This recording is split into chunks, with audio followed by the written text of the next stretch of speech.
यहाँ हमें 125 गुणा x की घात 6 गुणा y की घात 3 का घनमूल यानी कि क्यूब रूट निकालना है। किसी संख्या का घनमूल यानी कि क्यूब रूट निकालना, उस संख्या की घात 1/3 निकालना, दोनों ही समान होते हैं। इसलिए ये 125 गुणा x की घात 6 गुणा y की घात 3 की घात 1/3 के बराबर है।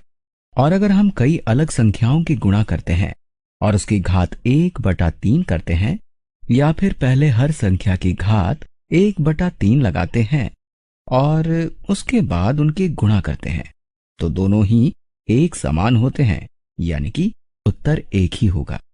इसलिए ये 125 की घात 1/3 गुणा x की घात 6 की घात 1/3 गुणा y की घात 3 की घात 1/3 हो जाएगा।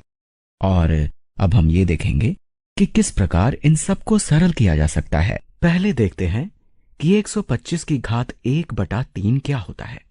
आइए इसके गुणनखंड यानी कि फैक्टर करते हैं और देखते हैं कि क्या हमारे पास कम से कम 3 अभाज्य गुणनखंड यानी कि प्राइम फैक्टर है, या फिर एक से ज्यादा अभाज्य गुणनखंड है जो 3 बार आ रहे हैं। 125 होता है 5 गुणा 25, 25 होता है 5 गुणा 5, यानी कि 125 बराबर है 5 गुणा 5 गुणा 5 के। यानी अगर आप 5 को 5 से ही 3 बार गुणा करें तो ये हो जाता है 125।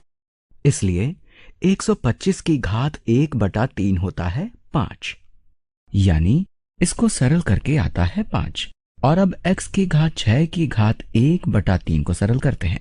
जैसा कि हम जानते हैं कि अगर आधार की कोई घात लगाई जाए और फिर उसकी भी घात लगाएं तो दोनों घातों की गुणा कर दी जाती है। इसलिए 6 गुणा 1/3 बराबर है 6/3 यानी के 2 के। इसलिए हम इसको सरल करके लिखते हैं x की घात 6/3 या फिर x² यानी कि x की घात 2। और अब आखिर में वही सिद्धांत लागू करते हैं, y की घात 3 और इसकी घात 1/3, तो ये हो जाएगा y की घात 3 गुणा 1/3 या y की घात 1 जो कि होगा y।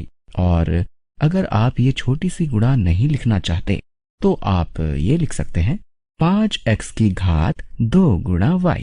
और इस प्रकार हमने इसको सरल कर लिया है।